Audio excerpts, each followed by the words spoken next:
Nous sommes engagés publics.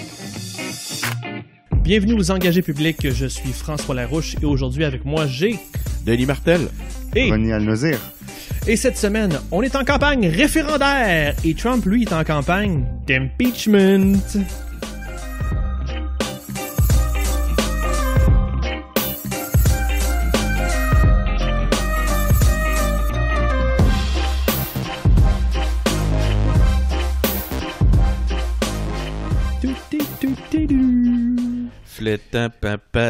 Bonjour les gars.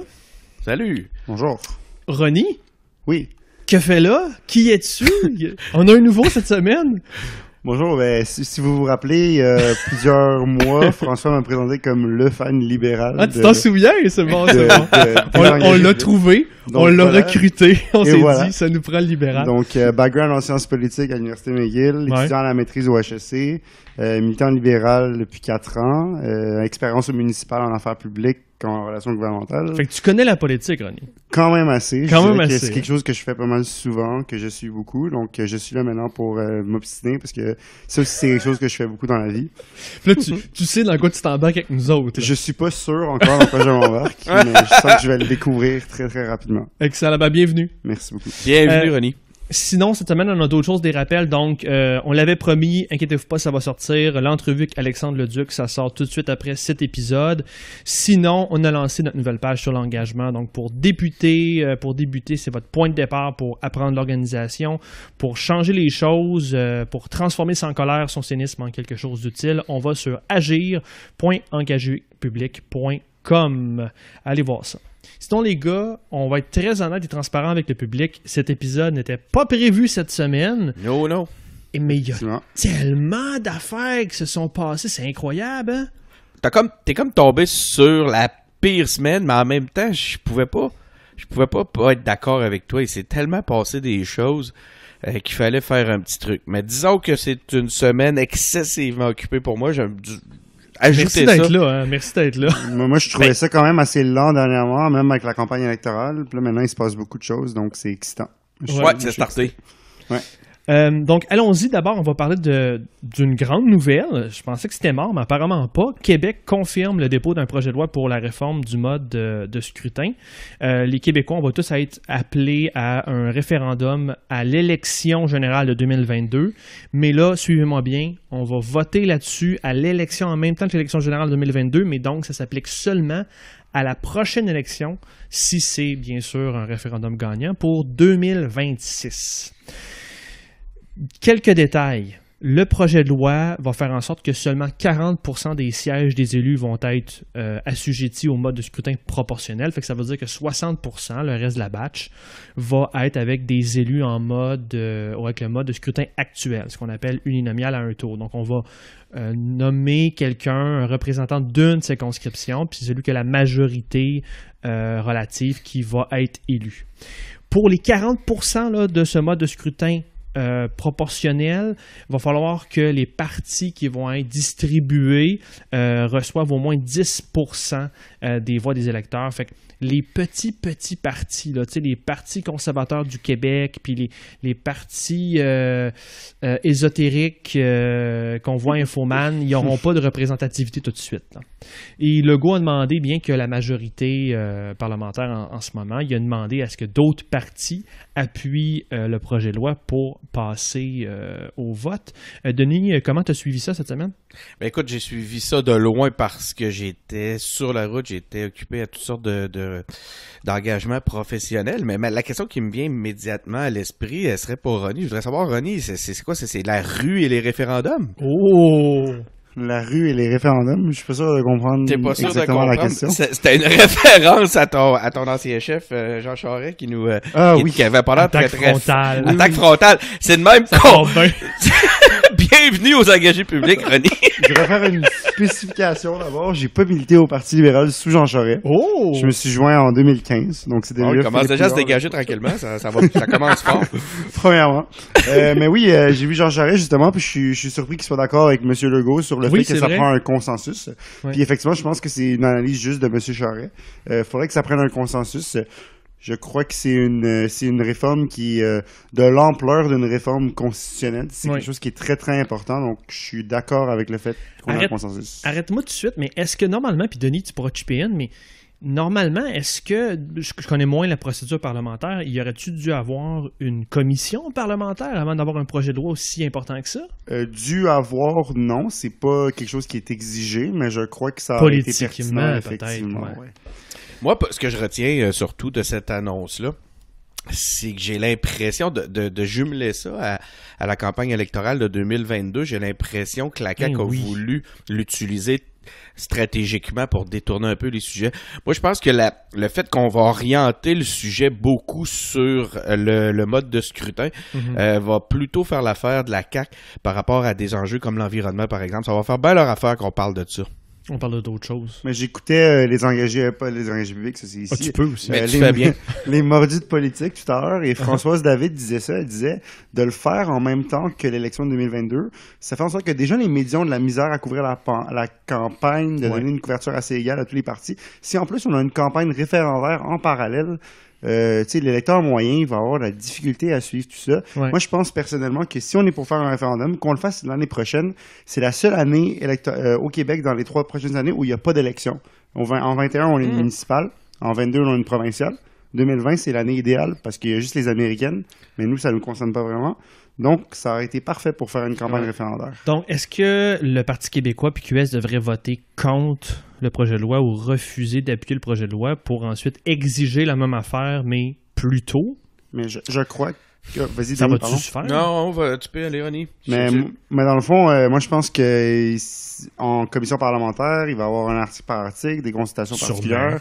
Donc, Françoise David, par exemple, dont j'ai parlé, elle est vice-présidente du MDN, qui est le Mouvement Démocratie Nouvelle, qui porte ce projet de loi au Québec. Ouais. Donc, ils pourront faire valoir leurs points. Puis je pense que la CAQ devrait garder une oreille ouverte par rapport à ça. Moi, ma crainte, c'est là où on pourrait s'opposer à ce projet de loi-là tel qu'il est actuellement, justement, à cause de ça. Puis je suis assez d'accord avec Ronnie pour ce qui est de l'année prochaine. Mais en même temps, ça vient en même temps démontrer qu'il y a fort probablement de la stratégie derrière tout ça.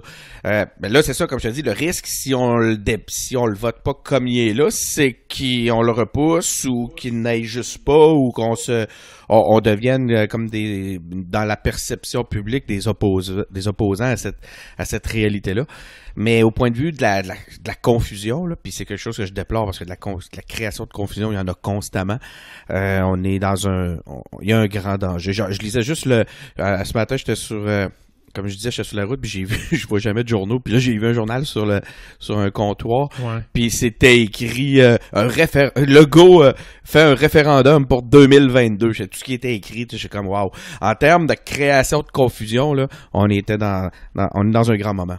Oui. Puis, est-ce que ça a été fait trop vite? Je veux dire, les médias avaient annoncé que c'était mort, donc j'imagine qu'il y avait des rumeurs, des discussions internes, des fuites avec les médias, comme quoi on voulait pas aller là-dedans. On semble rapidement avoir changé d'avis. Ça semble sortir de champ gauche, cette affaire-là. Ben, je pense qu'il y a eu une petite panique. Ça prenait de quoi? Fallait qu'il avait l'air justement il avait l'air de reculer sur une promesse. Il fallait qu'il réagisse rapidement par rapport à cette réalité-là. Québec solidaire font quand même un bon travail pour mettre souligner justement les contradictions caquistes. Ils ont des bonnes communications ils ont des bonnes tactiques pour faire sortir leurs points, puis la distribution des petites tracts à la sortie à l'Assemblée nationale. Lors de la sortie que ça a joué. Ça, c'est de la faute à QS. C'est de la faute à QS. Quoi qu'il en soit, l'autre chose donc il fallait qu'il réagisse parce que il devait corriger quelque chose. Puis je pense qu'en voyant justement cette opportunité stratégique-là de venir détourner un peu l'attention sur des sujets sur lesquels je pense qu'ils savent déjà qu'ils n'auront pas un grand dossier pour 2022, ça a fait que allons-y. Mais on aurait dû, parlant d'allons-y, on aurait peut-être dû aller vers quelque chose de plus similaire à ce qu'on a fait avec Mourir dans la dignité. Il y avait quand même une forme de consensus tranquille. Là, je comprends que c'est pas vraiment le cas ici parce qu'il semble y avoir plusieurs députés caquistes qui ont peur pour leur siège. Mais ça aurait été donc bien plus intelligent d'avoir une commission, une espèce de rassemblement parlementaire avant de déposer un projet de loi, qu'il y ait une espèce de forme de... Ben, en fait, je suis d'accord avec Jean Charest, c'est rare ça, mais effectivement qu'il y a un consensus parlementaire avec tous les parlementaire, puis qu'un peu comme dans Mourir dans la dignité, on sache où est-ce qu'on s'en va, on enlève de la politique de là, parce que là, on va se ramasser dans une game où, comme je disais tantôt, est-ce que on a attaché les mains de QS puis du PQ qui n'auront pas le choix de voter pour démontrer leur appui à la réforme, ou ils vont être intelligents, ils vont se dire, écoute, là, on peut quand même continuer à demander la réforme plus tard. On va dire que ça n'a pas de bon sens dans le processus d'instauration du nouveau régime, mais on est toujours pour un mode de scrutin proportionnel. Ronnie? Moi, je trouve que Denis disait que Québec solidaire fait des bonnes coms, c'est vrai, mais en même temps, il s'oppose à ce genre de truc, une commission parlementaire où ils disent il y a eu assez de consultations dans l'histoire du Québec. Ah oui, c'est fini. C'est eux. Mais moi, l'argument de les gens ont voté pour aux dernières élections en votant pour les partis, moi, j'achète pas ça. Puis je trouve que c'est un argument qui est tellement facile. Parce que, tu sais, c'est pas parce que tu votes pour un parti qui propose cette politique-là que tu as voté pour lui pour cette raison-là, tu sais. Donc, moi, je pense qu'effectivement, ça aurait été pertinent de consulter les gens. Puis le référendum, le MDN est contre. Parce que pour le même argument. Ce qui est surprenant, by the way. Ce qui est surprenant, veux-tu préciser pour peut-être les auditeurs ne savent pas tous, c'est quoi le... le mouvement Démocratie Nouvelle, en fait, c'est un mouvement qui existe depuis plusieurs années qui porte ce projet de loi, projet au Québec de réformer le mode de scrutin. En ce moment, le président s'appelle Jean-Pierre Charbonneau. Pour ceux à qui ça dit quelque chose, c'est un ancien président de l'Assemblée nationale. Et Françoise David est aussi vice-présidente de ce mouvement-là. Il y a d'autres figures qui sont impliquées là-dedans. J'en suis moi-même membre parce que je voulais au moins que le Parti libéral démontre une ouverture à en discuter. Et je me suis dit qu'en me joignant à ce mouvement-là, je pourrais ensuite rapporter ça au Parti libéral. Malheureusement, j'ai échoué dans mes tentatives. Donc, mais t'as essayé. Mais j'ai essayé. Voilà. T'as travaillé à l'intérieur. Et maintenant, tu sais, par exemple, le référendum, c'est là que je rejoins pas vraiment le mouvement Démocratie Nouvelle. Je pense que eux, ils étaient vraiment en contre, mais ils ont dit que si ça arrivait, ils allaient faire campagne pour le oui. Mais là, imaginez-vous, c'est peut-être pas la même ampleur, mais imaginez-vous s'il y avait un référendum sur la souveraineté du Québec en même temps qu'une campagne électorale. Mais tu vois, même moi, je serais comme, what the fuck? Est-ce que ça serait quand même pas un gros bordel? Fait que c'est quand même un changement majeur qu'on propose aux Québécois. Et les Québécois doivent pouvoir le faire en toute connaissance de cause, avec toute l'information dont ils ont besoin. Et je pense pas que ça va être optimal pendant une campagne électorale. Fait que moi, je répète que ça prend vraiment un référendum avant la campagne électorale. Mais là, les boys, là, mettons que je dis ça passe, le projet de loi est voté, il y a référendum pendant la prochaine élection. C'est quoi vos priorités? Comment on gère ça au Québec? Qu'est-ce qu'il faut faire? Tu veux dire par rapport à je veux dire, mettons, le Québec... notre attention ou quoi? Oui, notre attention. Comment on s'informe? Qu'est-ce que les partis doivent faire? Parce que je veux dire, mettons que ça devient réalité, on est dans un beau bordel, là, mais qu'est-ce qu'on fait? Moi, je pense que la réalité est la suivante, c'est que c'est les journalistes qui vont un peu tracer qui vont donner la priorité au... Tu veux dire l'algorithme de Facebook? Ben, l'algorithme de Facebook, mais aussi... Mais non, mais c'est un bon... dans toute blague, il y a une part de vérité, puis celle-là, elle est grande, selon moi, mais là, il y a aussi les journalistes, tu sais. Ouais. On l'a vu, là, avec toute l'histoire, puis je sais qu'on va en parler tantôt, mais on l'a vu avec l'histoire du blackface. Moi, selon moi, ça a été en très grande partie une histoire de journaliste, tu sais. Puis là, on va avoir la même chose dans ce contexte-là. Qu'est-ce qu'ils vont choisir de mettre de l'avant? Si le sujet, la chicane, la chicane, si ça lève les contradictions puis les gens commencent à s'ostiner assez fort sur cet élément-là, ça se pourrait que ça vienne occulter tout le reste. Mais je pense que ça va être un mélange de mise en récit choisie par les journalistes et ça va se tracer de façon organique en fonction des émotions de la population. Ben oui. René, qu'est-ce qu'on fait si le projet de loi passe? Honnêtement, on va devoir gérer ça. On va devoir y aller avec le flow, tu sais. J'espère qu'il n'y aura pas trop de chicane, sinon on va dire j'ai de la misère au calvaire. La chicane. La chicane. Honnêtement, je pense que ce serait sans précédent, puis je pense que pour la démocratie, c'est pas bon de tenir ce référendum-là en même temps que la campagne. C'est vrai. En Californie, à d'autres endroits, on voit des référendums parallèles aux élections, mais tu sais, c'est pour des petites décisions, c'est pour... des fois, il y a eu le cannabis, il y a eu des affaires... Oui, mais même là, le cannabis, c'est pas un changement sociétal aussi gros que la façon dont on choisit nos élus, tu sais, je pense que... Surtout si ça peut créer de l'instabilité. Je dis si. Il y en a qui disent que c'est pas bon. Non, j'avoue, mais quand même, tu sais, je veux dire que ça, c'est quelque chose qui est vraiment majeur. C'est un sujet qui est déjà complexe. Ça va être très complexe de se démêler dans cette histoire-là. Puis donc, là, on pourra pas avoir tout le territoire, ne sera pas consacré à ça. Tout le territoire médiatique ne pourra pas être consacré à ça. Donc, encore une fois, on va essayer de régler un dossier important dans un contexte de campagne. Puis on le sait, là, dans un contexte de campagne, c'est bien rare que le climat est sain pour avoir des discussions qui font avancer la collectivité. Tu sais. Moi, je pense vraiment... Ah, vas-y, t'as-tu fini? J'avais fini. Moi, je pense vraiment que maintenant, dans le dictionnaire, devant l'expression « charrue devant les bœufs », il va falloir mettre ce projet de loi-là, parce que je suis d'accord avec vous autres, les gars, mais on peut être pour ou contre le sujet, mais le débat cette semaine, ça va même pas être là-dessus à la limite. Il va être sur la procédure puis sur le référendum. Encore des référendums, Ronnie. Oui, mais écoute, moi j'en ai pas vécu, donc je suis quand même excité d'avoir l'idée d'un référendum. J'avais 2 ans pendant le deuxième. Donc, je trouve ça vraiment intéressant, ça. Il y a une deuxième chose, ça, j'aimerais souligner ce que Ronnie vient de dire, qui est vraiment intéressant pour les jeunes qui n'ont pas connu les référendums. À la limite, là, au moins, ça a ça d'intéressant. C'est une démocratie directe. L'autre élément que... Ah, fuck, ça m'a sorti... Excuse, j'ai dit fuck, mais c'est un podcast, on a le droit. C'est un podcast, tu peux dire fuck tout ce que tu veux. J'ai le droit de dire fuck, mais mon deuxième point m'a sorti de la tête, il va m'en revenir. Mais c'est par rapport... C'est un truc... Ah, c'est ça, c'est tantôt quand René disait, j'ai amené le sujet, j'étais allé m'impliquer dans un élément pour ramener ça auprès du Parti libéral. Oui. Je trouvais qu'on était devant un des thèmes qui nous est cher aux engagés publics, c'est de démontrer aux gens que l'engagement peut changer les choses. Tu sais... De venir changer les choses par l'intérieur d'un parti, c'est très astucieux, ça compte et c'est une implication qui peut être très efficace. Je voulais le souligner.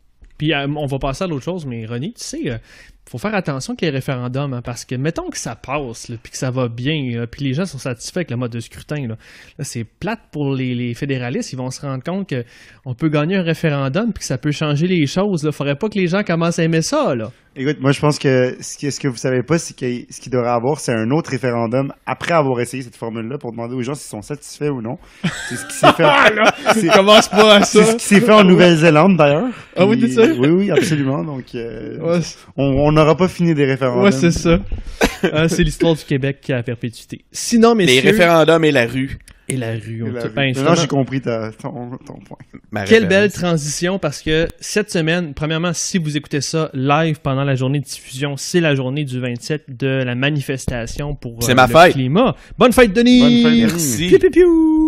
Mais si vous écoutez ça dans le futur, donc vous savez qu'il y a eu soit 3 personnes, soit 300 000 personnes dans les rues au Québec ou à Montréal et partout au Québec pour donc l'urgence climatique. Donc Québec, cette semaine, contre toute attente, a déclaré l'urgence climatique. Pseudo-techniquement, ce qui est arrivé, c'est que mercredi, Québec solidaire a dévoilé une motion qui déclarait l'urgence climatique et le ministre de l'Environnement, Benoît Charette, a appuyé donc la motion, ce qui fait que le gouvernement reconnaît l'urgence climatique. Juste pour 5 secondes, un peu d'intellectualisme parlementaire, la motion exige du gouvernement d'harmoniser l'ensemble de ses choix politiques avec la situation de la crise en prenant tous les moyens nécessaires afin de réduire rapidement et drastiquement nos émissions de gaz à effet de serre. Ça va quand même loin. Denis, est-ce que tu penses que ça va... c'est la prémisse à des gestes plus solides de la part du gouvernement? C'est se peinture un peu dans le coin avec ça. Donc, mais tu sais, là, à partir de là, toute la discussion pourrait être basée sur un procès d'intention ou d'intérêt réel. Est-ce que c'est stratégique? Est-ce que ça le tient à cœur pour vrai? J'ai pas le goût vraiment d'embarquer là-dedans. J'ai le goût de regarder les faits et de regarder les actes réels qui ont été qui ont été mis en place. Puis là, on est obligé de dire, puis toi-même cette semaine, sans vouloir dévoiler nos discussions privées. Et tu m'as écrit pour me dire... On en a parlé pas mal ces derniers temps. Oui, puis tu m'as écrit pour me dire, t'avais l'air... toi-même, t'as été surpris. Je pense que c'est un peu surprenant, t'as raison, puis tu l'as dit, je pense, dans ton intro, tu disais c'est soudain. Je pense que c'est apporté à leur crédit. Maintenant, comme ils se sont peints dans le coin. Est-ce que les gestes vont suivre? J'ai l'impression, moi j'ai le goût de dire, ils ont pratiquement pas le choix. Mais Encore une fois, tu sais, je veux dire, c'est encore une fois, la CAQ se faisait dépeindre comme le le fameux climato-sceptique de Dominique Champagne. Ouais. D'ailleurs, Dominique Champagne... As-tu encore sa carte de membre de la CAQ, tu penses? Ben là, il y avait son macaron, j'aime mon premier ministre, il y avait son macaron de la CAQ, il y avait son... Puis, tu sais, il avait choisi à ce moment-là, puis j'étais là, j'avais eu l'occasion même de parler avec à quelques reprises pendant le congrès. Il avait choisi d'y aller avec le flow. Au lieu de combattre le courant, il avait choisi de suivre le courant puis de dire, on se met tout le monde ensemble, on parle entre gens de bonne volonté et on s'unit pour atteindre ce qui est important collectivement. Puis ça, moi, je trouvais ça vraiment intéressant. Là, avec sa dernière sortie, où ce que soudainement, il venait prendre le gouvernement à contre-poil, où ce que là, il se mettait à y aller contre le courant. Ça m'a un peu surpris. Puis je me suis demandé pourquoi il fait ça. Puis j'essaie toujours de comprendre ou de voir s'il y a une intention politique derrière ça. D'ailleurs, c'est une chose que je déplore, là, c'est que j'ai vraiment l'impression que cette journée-là du 27 est beaucoup a été accaparée ou est rendue, tu sais, entre les mains associés à Québec solidaire. Je regardais des articles par exemple, hier j'étais avec Mario Sepp, puis il disait j'aimerais ça aller marcher en région, et il dit j'aimerais ça aller marcher à Rimouski, puis je regardais les articles qui parlaient de la marche à Rimouski, puis c'était tout sous l'angle de les porte-paroles de Québec solidaire ont dit que c'était toujours comme si ça leur appartenait. Puis ça, c'est dommage parce que c'est bon pour eux en tout cas. Ben c'est bon pour eux. Ils ont fait une belle job. Ça fait un an qu'ils en parlent l'ultimatum. Là, c'est quoi qui est important? C'est l'environnement, c'est l'urgence climatique ou c'est de faire du capital là-dessus? Voilà. Puis ça me fatigue. Au même titre qu'à l'époque, Dominique Champagne, je saluais son ouverture de dire on va se mettre ensemble, puis on va travailler hors partisanerie pour atteindre nos objectifs. Là, si soudainement ça appartient à QS cette affaire-là, je trouve ça dommage. Ronnie? Oui, ben Denis, tu m'enlèves les mots de la bouche, mais je vais en dire quand même d'autres.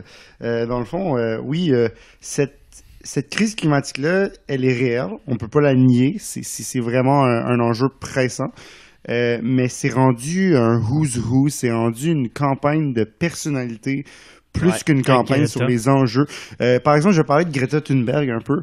Tu sais, j'ai rien contre la jeune fille. Tu sais, je trouve ça vraiment fantastique. Terrain glissant.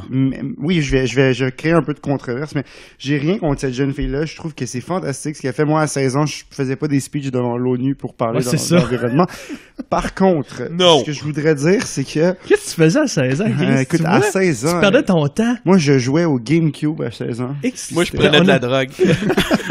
Puis honnêtement, je pense juste que les discours alarmistes, ça prend ça parfois pour mobiliser les gens, mais une fois que c'est fait, qu'on arrive avec des propositions. Par exemple, je voyais que la CAQ, ils vont donner un petit passe-droit à des entreprises qui polluent beaucoup parce qu'ils contribuent au développement économique, notamment la cimenterie mécaniste.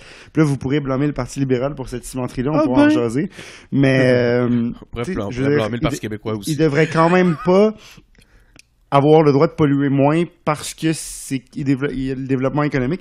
Donc, je pense que, oui, c'est bien de dire à nos dirigeants qui nous ont abandonnés, qui ont détruit nos rêves, qui ont détruit notre enfance, puis que la vie, tout est de la merde à cause d'eux, mais Dominique Champagne, même chose, tu sais, je veux dire, il y a 4 mois, t'étais avec la CAQ, t'avais ta carte de membre, t'étais fier, tu sais, tu dialoguais, puis là, maintenant, t'es en train de... Climato-sceptique, on n'a pas de de gouvernement climato-sceptique au Québec. Monsieur Arcan, le chef du PLQ, a dit climato-inactif, peut-être. Je pense qu'ils agissent pas assez. C'est vraiment bien choisi. C'est très bien choisi. Je suis pas d'accord. J'en suis une flèche à monsieur Arcan. Bonjour, monsieur Arcan. En tout cas, terme de com, là, c'était... mais honnêtement, c'est ça, c'est que je trouve vraiment que faut qu'on parle d'enjeux, puis de politique publique, puis j'espère que les gens qui vont être dans la rue, ils vont faire des changements individuels à leur consommation, ils vont aller pousser leurs élus, ils vont envoyer des lettres à leurs élus, ils vont aller là où le pouvoir est, puis ils vont leur dire vraiment ce qu'ils veulent, mais avec des propositions concrètes. Oui. Ben, si je peux me permettre, François, avec ta oui, parce là, j'y allais, là, faut que je vous parle. Là. Il y a des éléments que Ronnie amène qui touchent certains points sur lesquels j'avais eu l'occasion de discuter avec Benoît Charette. C'est que à l'époque, ce qu'on disait, puis là, tu nous laisses, Ronnie, en fin d'intervention, sur les actions individuelles.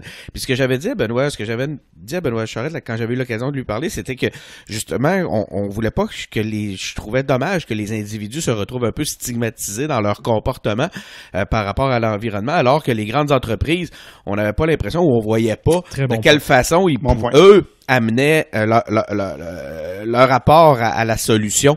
Puis là, avec le truc sur les grandes cimenteries, je trouvais que ça... Puis là, il m'avait dit, tout à fait, vous avez raison, là. Puis là, je regardais le truc sur les cimenteries que tu nous as bien évoqué, puis je trouvais ça vraiment décevant, cet aspect-là. Il faut que les grandes organisations, les grandes entreprises donnent l'exemple. Yes. Il faut que le gouvernement les oblige à agir. Moi, je suis tout à fait... je sais pas si c'est ce que tu disais, mais moi, les passe-droits... au nom de l'économie, si on les arrête pas maintenant, ça arrêtera jamais. Puis ça m'inquiète un peu de voir ça. Donc, si on veut pas que nos gestes soient des coups d'épée dans l'eau, il faut vraiment que tout le monde s'y mette, et surtout les grandes corporations. Tellement. Moi, j'allais quand même un petit peu ailleurs. Je suis un peu agacé par la personnalisation du débat. Greta, tu parlais de QS, je vais l'inclure un peu là-dedans, puis je veux dire, ce qu'on a énoncé ici, je pense qu'il y a un fond à ça, vous avez totalement raison. C'est juste que, à un moment donné, j'ai le goût qu'on prenne tous un grand respire, puis que on regarde l'enjeu. Parce que Greta, là, c'est pas sa responsabilité de représenter tous les gens qui croient en la science. C'est une activiste. Puis il va falloir qu'on comprenne que ça se peut qu'il y ait des articles où QS a fait une bonne job de PR puis de politique, puis qu'ils se mettent de l'avant, puis qu'ils font de la promo, puis que c'est de la partisanerie, mais c'est ça. Puis ça se peut que Greta pique une crise à l'ONU. Il va falloir comprendre qu'il y a des activistes, il y a des gens qui veulent mettre l'enjeu de l'avant, puis des fois, ils échouent un peu, puis ils mettent leur personnalité de l'avant. Ouais. C'est des choses qui arrivent quand on veut faire pression. Fait que il faut revenir à l'enjeu, il faut revenir à c'est quoi qui est important. Puis je vais prendre ton mot, Denis. Le monde normal, ce qui va être important pour le monde, c'est d'avoir une économie encore qui roule, qui nous fasse survivre, qui nous fasse quand même bien vivre, tout en survivant pour les prochaines générations, pendant une terre qui soit respectable. Puis je veux que ma fille elle soit capable d'avoir une bonne vie jusqu'à la fin de ses jours, puis ses enfants aussi. C'est ça qui est important. Quand les gens demain vont marcher dans la rue, c'est pas Québec solidaire puis Manon Massé qui va essayer de se mettre devant la TV qui est important. C'est pas Greta, c'est le concret. C'est qu'est-ce que ça donne. Fait qu'il faut continuer de faire pression, mais avec un pragmatisme. Mais tu sais, au final, si les gens ne passent que par ça, si ça nous en prend des leaders inspirants, puis c'est la seule façon pour que ça marche, ben peut-être qu'il faut aussi passer par là, puis je suis pas en train de dire que c'est ça. Mais il faut juste faire attention au contre-courant, parce que, tu sais, Greta... l'indépendance. Non, mais je veux dire, à chaque fois qu'il y a un leader, Denis, à chaque fois que quelqu'un monte, à chaque fois que quelqu'un parle et dérange, qu'est-ce qui arrive? C'est ça. Les opposés vont essayer de te descendre. Fait qu'il faut faire attention à... Oui, des fois, les gens qui ont... je pense qu'on est à peu près tous d'accord ici qu'il y a une crise climatique, mais... Donc, on a un certain côté, entre guillemets. Donc, il faut faire attention, même quand il y a des erreurs des gens de notre côté. C'est sûr qu'il y a des gens qui vont utiliser ça de l'autre côté pour nuire au débat. C'est le modèle Jésus-Christ. C'est ce qu'on voit depuis le début des temps. Ça a toujours été tout le temps la même chose. On se retrouve avec un martyr qui se ramasse avec la cause sur le dos. Puis est-ce qu'au final, on a eu... Tu sais... Mais je te ramène ça à l'indépendance, OK? Chaque fois où à tous les moments où l'indépendance a eu beaucoup de succès, où on a passé proche de la face parce qu'il y avait un leader inspirant qui... Parizeau, Lévesque. C'est ça. À partir du moment où on avait que les aspects factuels à mettre de l'avant, ben ça marchait plus ou moins. Puis je le déplore, je veux dire, je suis d'accord avec toi. Je trouve ça dommage. L'autre chose que je trouve vraiment dommage, c'est que j'ai peur que QS nous fasse justement comme pour l'indépendance. C'est l'indépendance, si elle ne se fait pas à gauche, je n'en veux pas. Donc, si sauver la planète, ça se fait pas à gauche, on meurt. Tu sais, j'espère qu'on se rendra pas là. Tu sais, quand je vois qu'on veut pas inviter certaines personnes, vous êtes pas les bienvenus, monsieur Legault. Pardon. Ouais, non, c'est ça. On veut que Legault il soit pour. On veut que le ministre de l'Environnement il soit pour. Au contraire, c'est l'enjeu qui est important. C'est de sauver le monde qui est important. C'est pas de faire de la partisanerie. René? Je pense qu'ils le sont pour. Tu sais, je veux dire, j'ai jamais entendu François Legault dire qu'il ne croyait pas en la crise climatique. Puis François Legault, il en a des enfants. Tu sais, il sait que la planète est un peu dans le bordel en ce moment, puis qu'il faut le sauver. Jacques Chirac qui est mort aujourd'hui d'ailleurs. Puis j'entendais Valérie Plante partager que Jacques Chirac a été un des premiers à faire un discours sur l'environnement à l'ONU. Mais Jacques Chirac n'a pas un bilan environnemental reluisant non plus. Il a exploité la France, mais Chirac il a exploité des centrales nucléaires, il a fait des tests nucléaires, tout ça. Donc, les dirigeants, les bottines doivent suivre les bobines, c'est-à-dire que si tu parles, il faut que tu agisses. Là, tout le monde parle, tout le monde dit, mais à un moment donné, il faut qu'on arrête de parler, puis il faut qu'on agisse. Puis, hey, Colin, je t'arrête là. Super transition. Ah, attends, j'ai une dernière Si chose. les auditeurs veulent... Attends, mais là, je veux juste... Tu rappelles C'est parce que si tu fais une transition, ça va être tough, mais... Vas-y. Mais là... OK, ben gars, Ronnie, je viens de te faire remarquer une chose, puis je suis tout à fait d'accord avec toi, probablement, puis je disais tantôt, arrêtons-nous et concentrons-nous sur la réalité, sur ce qui est dit, sur les vrais gestes. Je pense que la CAQ, si on regarde tous les partis au pouvoir, est probablement celui qui est allé le plus loin actuellement en environnement, même si ça fait pas l'affaire de tous. En tout cas, beaucoup plus loin que les libéraux. Et pour qu'ils aillent encore plus loin, t'as-tu vu ce que j'ai fait ici, Denis? Puis c'est pas qu'on déteste le gouvernement, c'est que c'est lui qui est au pouvoir. Donc, pour continuer de faire pression sur le gouvernement, on vous invite à les appeler, à leur dire qu'est-ce qui est important pour vous. On les invite. Et comment on fait ça facilement? Parce que des fois, on peut trouver ça complexe de faire de la pression. On va sur agir.engagerpublic.com. Rapidement. Ça va avoir de la suite des idées. Ben voilà, je commence à l'avoir. Comment ça marche, les transitions. Sinon, messieurs, fédéral, on est toujours en fédéral. Je voulais quand même faire un point rapide sur le dernier sondage parce qu'il y a eu deux éléments très importants, je trouve. Premièrement, aucun effet sur le blackface des libéraux. Vous me direz si vous êtes surpris ou pas.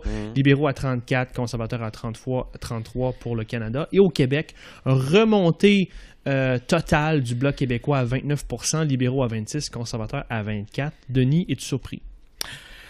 Non. Je pense que c'était prévisible, ça se pouvait. Maintenant, je pense que ça peut avoir un effet à plus long terme, cette histoire du blackface. Tu sais, on parlait tantôt de la personnalisation et de la vedettisation des débats. On est dans un autre exemple patent.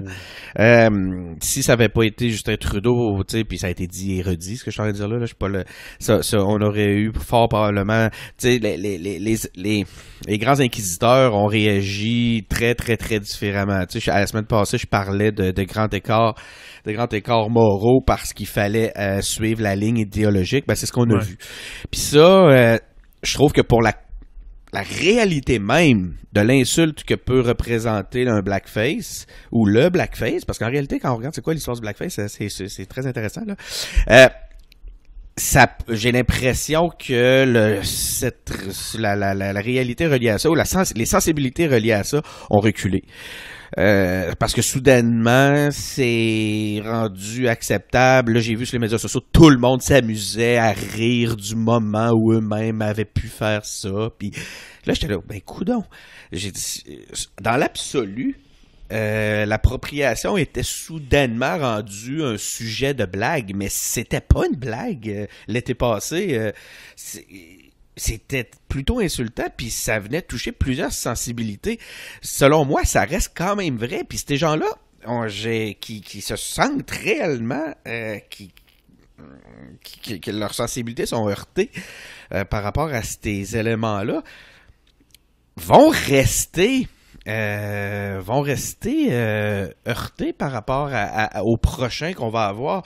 Mais le débat collectif a évolué dans un sens où c'est rendu une blague, où c'est rendu excessivement relatif, ce genre d'impair-là.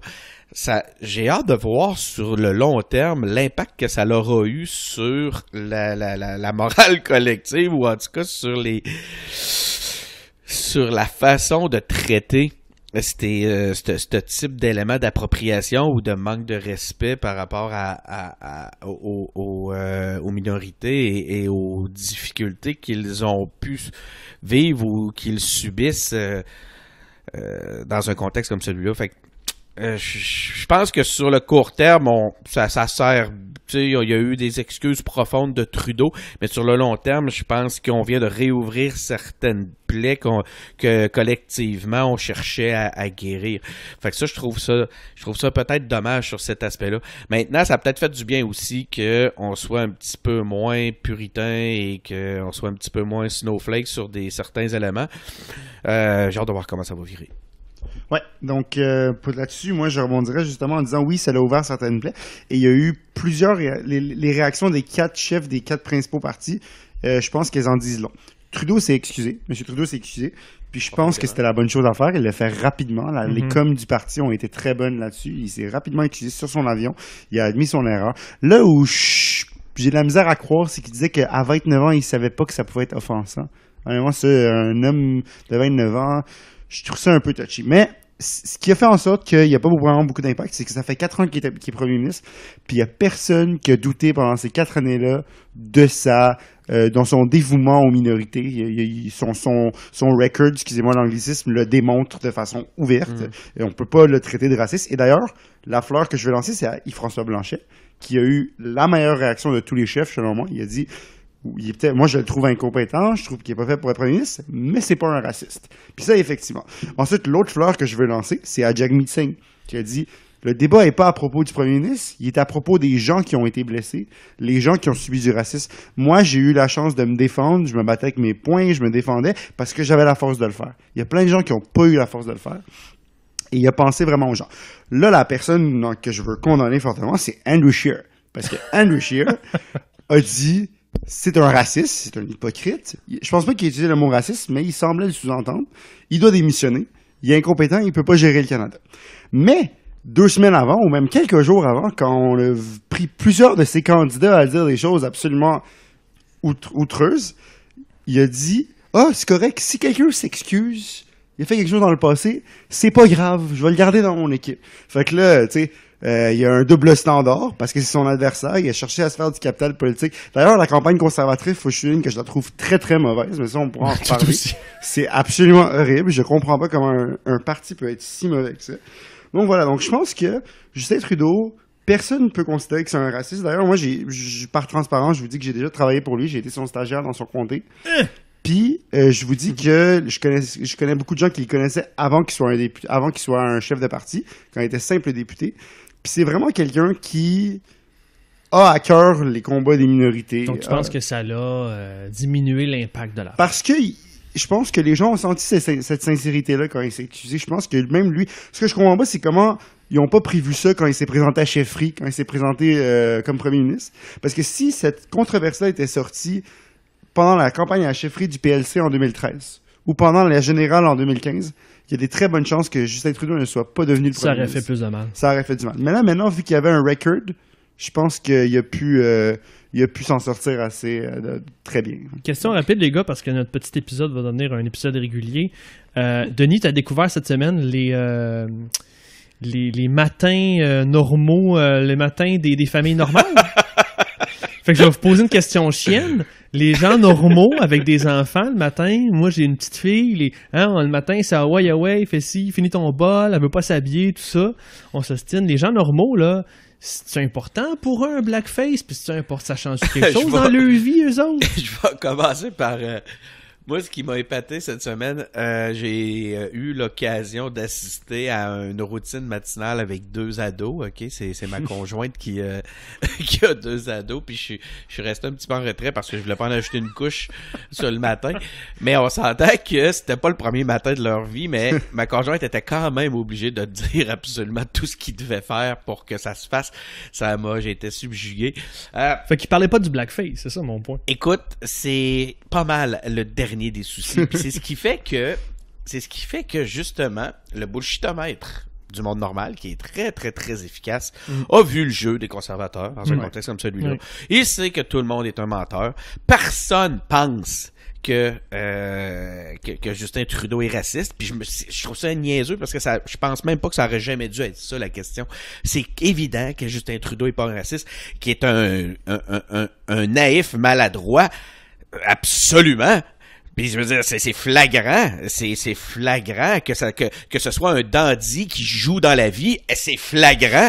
Mais Christy, on est passé encore une fois à côté de l'important. Mais c'est pour ça que je vous disais tantôt, c'était un sujet de journaliste. Et Christy, que les journalistes ont aimé sauter là-dessus. Ah, oui, ils ont pris un sujet américain, ils ont pris une sensibilité américaine, ils l'ont appliqué au Canada.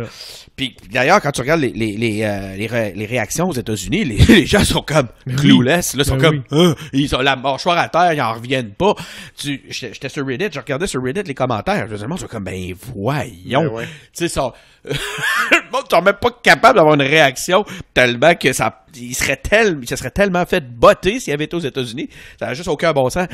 Fait que mais pour en revenir à ton sujet, François, effectivement, on a la preuve encore une fois que, puis c'est ce qui peut nous arriver, c'est ce qui nous arrive dans plein de situations, que le sujet s'éloigne de beaucoup des préoccupations du monde normal. Puis il y a un autre sujet qui malheureusement s'éloigne des préoccupations du monde normal, c'est aux États-Unis. Les démocrates qui s'apprêtent à lancer une procédure de destitution contre Trump. Constitutionnellement, c'est super important. On se lance, je pense, véritablement, on va en parler dans une vraie procédure qui a des chances de le mettre dehors ou pas, mais qui va être très historique. Et c'est très loin de la réalité des gens. Donc, ce qui est arrivé, c'est que Trump a demandé à l'Ukraine dernièrement de rechercher des informations compromettantes sur la famille Biden en échange d'aide militaire. Là, pour être plus précis, c'était des javelins, du matériel militaire. Donc, c'est illégal, anticonstitutionnel de demander une aide étrangère pour avoir un avantage politique interne, c'est de mettre les intérêts américains derrière, en tout cas, entre les mains d'intérêts étrangers, c'est d'avoir une influence étrangère dans les élections américaines. Et la Maison-Blanche a tenté de bloquer un lanceur d'alerte sur le sujet interne, mais la rumeur est sortie dans les médias dernièrement.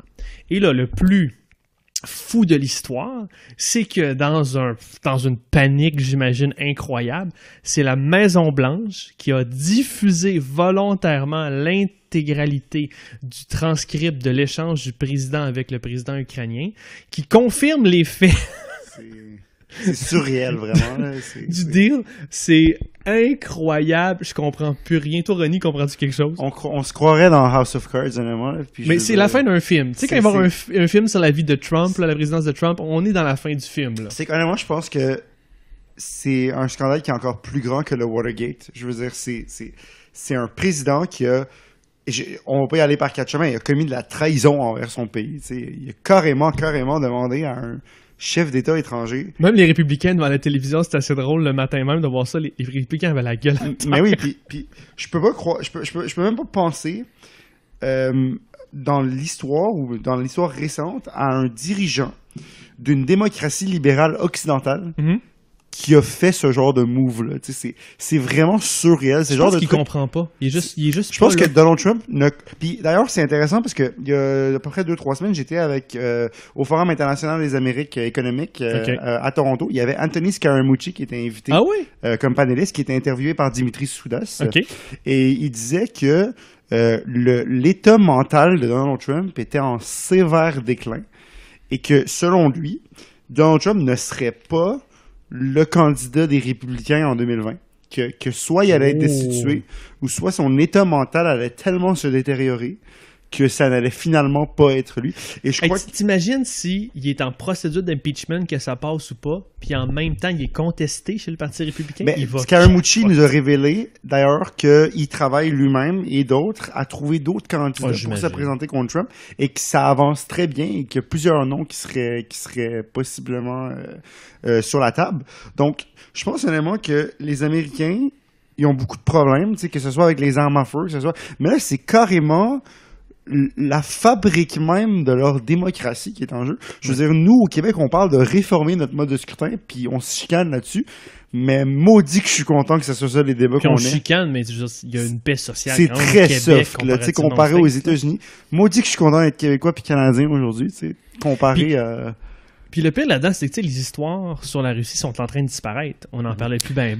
Puis là, c'est fascinant de voir que finalement...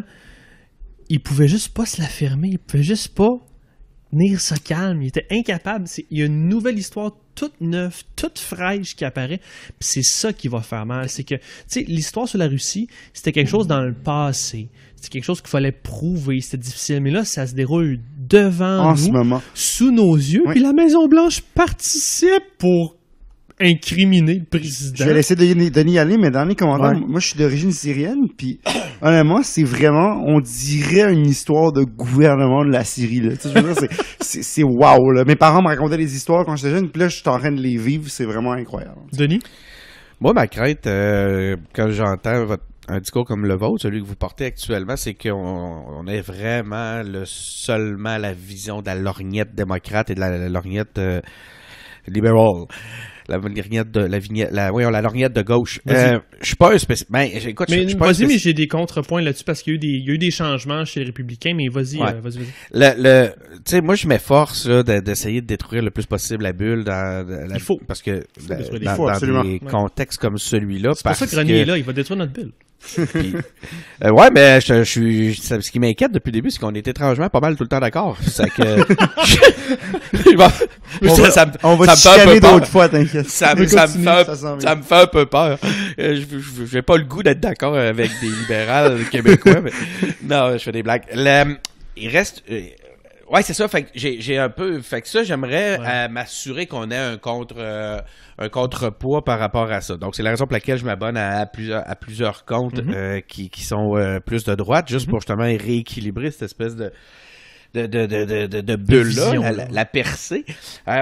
L'autre affaire, par contre, moi, ce qui m'intéresse beaucoup dans cette histoire-là, c'est que soudainement, on a plusieurs républicains qui étaient silencieux, qui suivaient la run depuis un certain temps parce qu'ils avaient peur, parce que la Trump puis sa mouvance prenait le dessus, qui vont soudainement voir une occasion de s'en débarrasser. Puis là, j'ai hâte de voir si ça va arriver. Il y en a-tu qui vont être prêts à dire, OK, là, on est devant quelque chose de suffisamment intéressant, de suffisamment fort pour que si on souffle dessus, pour souffler sur les braises de l'intolérance, je fais plein de références pour Ronnie. Si on va souffler sur les braises de l'intolérance à Trump, on va peut-être réussir à s'en débarrasser soudainement. Ça, j'ai hâte de voir si il y a des républicains qui vont sauter sur l'occasion pour faire un coup d'État au sein du Parti républicain. Fait qu'il y en a qui ont commencé vraiment, surtout dans la Chambre des représentants. Je pense que du côté des Sénats, tout le monde a tenu la ligne. Mais ce que je voulais t'amener, Denis, c'est que tout ça a commencé avec 6-7 représentants démocrates. Puis tu vas me dire, ouais, c'est des démocrates. Sauf que ces 6-7 représentants démocrates-là, ils sont tous dans des États, des circonscriptions républicaines, OK? Puis ils ont gagné donc au dernier midterm et ce sont tous aussi des anciens militaires. Et ils ont écrit un éditorial, je pense, dans le New York Times pour dire on était contre une procédure d'impeachment parce qu'on pensait que c'est, comme je disais, mon introduction était là-dessus, en faisant référence à eux, ils disaient tous c'était pas la priorité des Américains, ça changeait rien dans la vie du monde normal, mais ce qu'on a vu est assez grave pour qu'on change tous de bord, puis que même si on n'a pas été élus pour ça, en fait c'était leur argument, eux autres, ils n'avaient pas été élus pour se lancer dans une procédure d'impeachment, ils n'en voulaient pas, mais il dit même si on n'a pas été élus pour ça, on n'a pas été élus non plus pour laisser la démocratie américaine se détruire. C'était tellement important qu'on est rendu à ce niveau-là. Mais là, où est-ce qu'on s'en va avec ça? Ben, premièrement, c'est quoi la procédure pour les auditeurs? Faut que dans le Congrès, donc il y a plusieurs pouvoirs aux États-Unis, il y a la justice, il y a le président qui est l'exécutif et il y a le Congrès qui est les législations, les lois. Dans le Congrès, il y a deux chambres. Il y a les représentants et le Sénat. Les représentants, c'est la chambre populaire. Le Sénat, c'est les grands lords, donc qui sont un petit peu plus importants non seulement que la chambre du peuple. Il faut que ça passe d'abord par la chambre des représentants. En ce moment, ils ont besoin de 214 votes. Ils en ont 204. Ils ont besoin de 214 votes pour que la procédure elle-même soit lancée. Quand ça va être fait, puis ils risquent de trouver facilement leurs 214 parce qu'ils sont très majoritairement démocrates, la Chambre va reconnaître le président coupable. Je pense que ça va peut-être prendre quelques semaines, un mois ou deux, c'est pas grave. Ça va passer. C'est au Sénat que ça va être, pour répondre à ton point, Denis, c'est au Sénat que ça va être intéressant. Parce que même si on sait que les représentants vont flipper, pas tous, là. Ça prend 2/3 du Sénat pour que là, le Sénat reconnaît le président coupable puis que la justice s'applique. Mais ça, j'ai pas l'impression... En tout cas, du moins, ça va être vraiment difficile. Puis Ronnie, t'amènes un petit bon point. Peut-être que le président va avoir la pression d'eux, peut-être qu'il va comme faire un Nixon, mais peut-être aussi que pendant cette procédure-là, quelqu'un va le contester chez les républicains. Puis que peut-être que c'est là que les républicains vont décider d'avoir un autre nominé. Oui, absolument. Puis je pense que, tu sais, M. Trump, depuis le début de sa présidence, on voit le personnage qu'il est. Puis c'est sûr qu'il y a encore un électorat assez fort pour lui, même si le taux d'approbation devient assez bas, mais quand même, je pense que il serait capable de se patenter une autre victoire en 2020. Moi, je pense que oui. Il faut faire attention. Faut faire attention. Puis oui. Scaramucci nous l'a dit ça à Toronto, c'est une personne quand même intelligente, dans le sens que il sait ce qu'il fait. Tout est... Il fait un peu n'importe quoi, mais il fait n'importe quoi de façon un peu organisée. Genre, c'est clair ce qu'il veut faire. Donc, si je peux me permettre, le mépris dont il est l'objet de la classe intellectuelle, selon moi, joue beaucoup pour lui. Oui. Ça le favorise auprès de l'électorat normal. Oui, mais il y a des gens qui votent pour lui à cause de ça. Mais ça, c'est à cause d'une démonisation un peu des républicains et au des cours médias. des 15 dernières années. Bill Maher, que vous connaissez, je pense, il disait dans une de ses émissions, avant que Donald Trump soit élu ou un peu après, il disait « On a dit que George Bush, c'était the devil. Ensuite, on a dit que John McCain, c'était la pire personne du monde. Ensuite, on a démonisé Mitt Romney. Puis les républicains, à un moment donné, on a eu marre de se faire dire que leur candidat, c'était the worst thing for America, que c'était le démon, que si c'était pas de gauche, si c'était pas démocrate, tu sais. Puis il y avait Barack Obama, qui est quelqu'un que j'admire absolument, qui a un peu forgé ma pensée politique, mais je veux dire, tu sais, qui avait pas du tout ce ton-là en passant. John McCain et Mitt Romney, c'est pas des mauvaises personnes, c'est pas des gens qui, ça aurait même pas fait des mauvais présidents, honnêtement, tu sais, si on se parle honnêtement. Je me rappelle encore en 2008 quand McCain a défendu Obama contre une dame qui disait que c'était un arabe et c'était un musulman, tu sais. Donc, c'était des gens qui étaient là pour servir, c'est des gens qui étaient là parce qu'ils croyaient en leur pays. Donald Trump est pas ça du tout, mais Donald Trump a bénéficié de cette démonisation des républicains. Puis à un moment donné, les gens ont fait comme, on en a marre, on va voter pour le gars qui parle pour nous, qui nous bullshit pas, puis c'est ça qui est là, puis à moins de se faire destituer. En ce moment, Bill Clinton, en 80, je me souviens plus de l'année exactement, mais avec le scandale Lewinsky, a été condamné par la Chambre, a pas été condamné par le Sénat, mais selon moi, je pense que le scandale de Bill Clinton était de moindre ampleur comparé à celui-ci. Bien sûr. Celui-là est absolument grave, donc je pense que si les républicains ont le courage de le destituer, peut-être qu'ils vont se ramasser dans l'opposition pour un bout, où ils vont perdre la Maison-Blanche, mais la démocratie va survivre. Puis je pense que les Américains, c'est des démocrates à la base. Cette démonisation-là des candidats... Et je pense pas qu'elle soit justement avalée ou crue ou c'est pas tout le monde qui adhère à cette réalité-là de façon populaire. Tu sais, prenons là justement Bush, tu sais, c'était supposément le démon, puis là aujourd'hui c'est rendu le goofy cool avec qui même les démocrates, c'est ça que les démocrates rigolent avec, puis il est donc bien cute, puis c'est comme grand-papa Bush soudainement, il est cute, tu sais. Je regardais toutes les posts là sur Jacques Chirac aujourd'hui, j'étais donc ben un homme incroyablement soudainement Jacques Chirac était un individu de gauche si je me fie. Mais c'est parce qu'il a chassé Jean-Marie Le Pen, ça a été ça son grand accomplissement, selon moi. Tu sais, je regarde les photos sur tout ce qui circule, on le voit en t-shirt, on le voit en polo, puis c'est donc bien le fun, puis il est donc bien relax, il est donc bien cool. J'ai de la misère à comprendre qu'est-ce que ça t'inspire. Ce que ça m'inspire, c'est que les gens, justement, n'y croient plus. Donc, on a beau démoniser un personnage de son vivant ou pendant qu'il est en position en position d'avoir du pouvoir. Encore une fois, le bullshitomètre fait qu'on met ça de côté puis on prend la peine de tendre l'oreille. Puis à ce moment-là, on a la chance de pouvoir écouter écouter une autre vision des choses, puis on peut voir de quelle façon la mouvance populaire, sur quels aspects la mouvance populaire a accroché pour voter. Puis c'est ce qui fait qu'on peut pas que mépriser les individus ou les hommes politiques qui ont été élus actuellement, même quand ils font pas notre affaire, même quand ils font pas l'affaire de la gauche. Mais tu amènes un très bon point parce que tu penses que si ça va au Sénat, là, puis il y a des sénateurs qui sont en réélection, tu penses qu'ils vont baser leurs décisions sur quoi? Puis c'est ça. La aussi, pression populaire va avoir une grande importance là-dedans. Là. Il va falloir que les démocrates prouvent hors de tout doute que, un, il est coupable, puis deux, que c'est important dans leur vie, puis que c'est important pour leur avenir. Il y a un argumentaire à faire, parce que c'est comme dit Ronnie, c'est la démocratie américaine qui est en jeu, mais il va falloir qu'ils gagnent l'avis populaire. Puis je suis convaincu. Mais le flair politique, si je peux me permettre, le flair politique va justement au-delà des campagnes de démonisation de la gauche.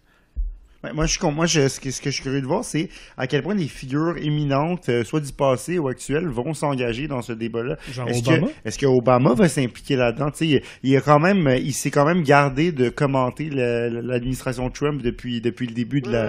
Tu sais, je veux dire, oui, il a fait campagne pour des démocrates, puis tu sais, il a dit, mais sans jamais nommer Trump directement, sans jamais, tu sais, il l'a fait in the Barack Obama way. C'est quelqu'un de très classe, très correct dans la façon dont il fait les choses. Mais là, est-ce que là, il va dire la démocratie est en jeu, j'y vais, je le plante. J'ai jamais eu la chance de débattre contre lui.